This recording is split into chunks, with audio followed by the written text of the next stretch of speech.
According to ABC News, there was $1,800 in her bank account that hadn't been touched. She left behind her beloved dog, Marley. Even more telling, she never contacted her boyfriend, her friends, or her younger sister Sarah, the person she was closest to in the world. Michael Turney had been in Alyssa's life from an early age. He raised Alyssa alongside his biological daughter Sarah and had been her legal guardian since she was 9. But Michael wasn't your average dad. He worked as an electrician, but had previously served as a deputy sheriff in California. He presented himself as hyper-vigilant, protective, maybe even paranoid. And as Sarah later said, it felt like they were constantly being watched. The Turney home was full of surveillance. There were cameras inside and outside. All phone calls were recorded. Michael logged everything. When Alyssa made or received calls, he documented the time, the duration, and who it was with. He claimed it was for safety, but to outsiders, it felt controlling, overbearing, maybe even dangerous. Turney contacted the police to report Alyssa missing and emphasized the runaway angle. He claimed Alyssa had behavioral problems, that she was getting into drugs, sneaking out, and becoming unmanageable. But none of that aligned with what her friends and teachers knew about her. Her grades were fine, she was reliable at work, she wasn't the partying type, and she had no history of violence, theft, or running away. The police accepted Turney's version of events and treated Alyssa as a runaway rather than a potential murder victim. Michael was, after all, a former sheriff's deputy. Alyssa's younger sister, Sarah, was also in the dark about that day. "I wasn't worried," Sarah told People in 2020. "I was under the impression she was going to be back. I don't think her being gone forever was anything that ever crossed my mind." However, as the years ticked by, Sarah often wondered where her sister was and what she was doing. She hoped Alyssa was living her best life in California, but she would soon discover there was more to the case than she ever imagined. In 2006, 5 years after Alyssa vanished, the case was suddenly back on detectives' radar because of a confession.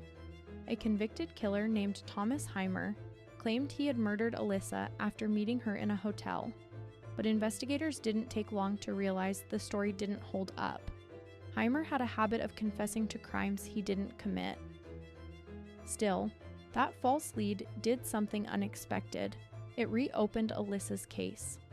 When detectives took a fresh look, they noticed things they hadn't seen before: the inconsistencies in Michael Turney's story, the surveillance footage that mysteriously vanished, and a runaway narrative that didn't make sense.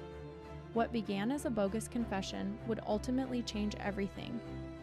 Turney said he took Alyssa to lunch, but there were no receipts, surveillance footage, or witnesses who remembered seeing them. He claimed the surveillance cameras had been turned off that day or malfunctioned. Really? That's rather convenient. Alyssa's note was handwritten, but no handwriting expert ever confirmed it was hers.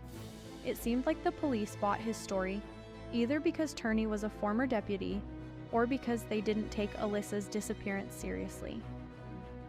The real twist came in 2008 when police executed a search warrant on Michael Turney's home.